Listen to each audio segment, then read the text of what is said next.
Operation Sindoor நடவடிக்கையில் இந்தியாவின் நிலைப்பாடு குறித்து உலக நாடுகளுக்கு விளக்கம் அளிப்பதற்காக அமைக்கப்பட்டுள்ள 7 குழுக்கள் எந்தெந்த நாடுகளுக்கு செல்ல உள்ளன என்பதை ஒன்றிய அரசு அறிவித்துள்ளது.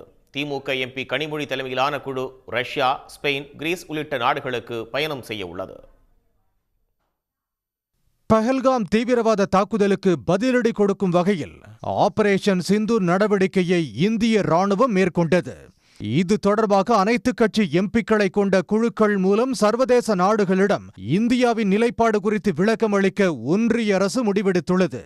இதற்காக அனைத்து கட்சி எம்பிக்களை உள்ளடக்கிய 7 பேர் தலைமையிலான குழுக்களை நாடாளுமன்ற விவகாரத்துறை அமைச்சர் கிரண் ரிஜிஜு அறிவித்தார்.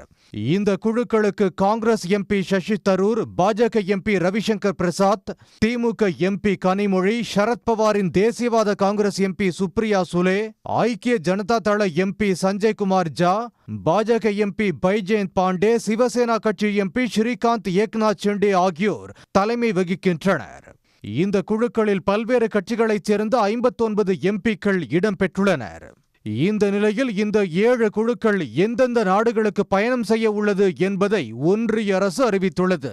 அதன்படி திமுக எம்பி கனிமொழி தலைமையிலான 8 பேர் கொண்ட குழு ஸ்பெயின், கிரீஸ், ஸ்லோவேனியா, லாட்வியா மற்றும் ரஷ்ய நாடுகளுக்கு பயணம் மேற்கொண்டு விளக்கம் அளிக்க உள்ளது.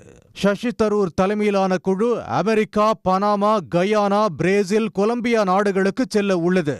ரவிசங்கர் பிரசாத் தலைமையிலான குழு England, France, Germany, Europe, Italy, Denmark நாடுகளுக்கு பயணம் மேற்கொள்கிறது. சுப்ரியா சுலேவின் குழு எகிப்து, கத்தார், எத்தியோப்பியா, தென்னாப்பிரிக்க நாடுகளுக்கு பயணம் செய்து விளக்கமளிக்கிறது. இதனிடையே ஆபரேஷன் சிந்தூர் தொடர்பான இந்தியாவின் நிலைப்பாட்டை வெளிநாடுகளுக்கு எடுத்துரைக்கும் குழுவின் பரிந்துரை பட்டியலுக்கு 4 பெயர்களை பரிந்துரை செய்ததாகவும், ஆனால் ஆனந்த் சர்மாவின் பெயரை மட்டுமே இடம்பெற்றுள்ளதாக காங்கிரஸ் குற்றம் சாட்டியுள்ளது. அதே சமயத்தில் பரிந்துரை பட்டியலில் இல்லாத எம்பிக்களான சசி தரூர், அமர் சிங் மற்றும் மனேஷ் திவாரி ஆகியோரை ஒன்றிய அரசு தானாகவே தேர்ந்தெடுத்திருப்பதாகவும் காங்கிரஸ் விமர்சித்துள்ளது. உடனுக்குடன் செய்திகளை தெரிந்து கொள்ள சன் நியூஸ் பெல் ஐகானை கிளிக் பண்ணுங்க.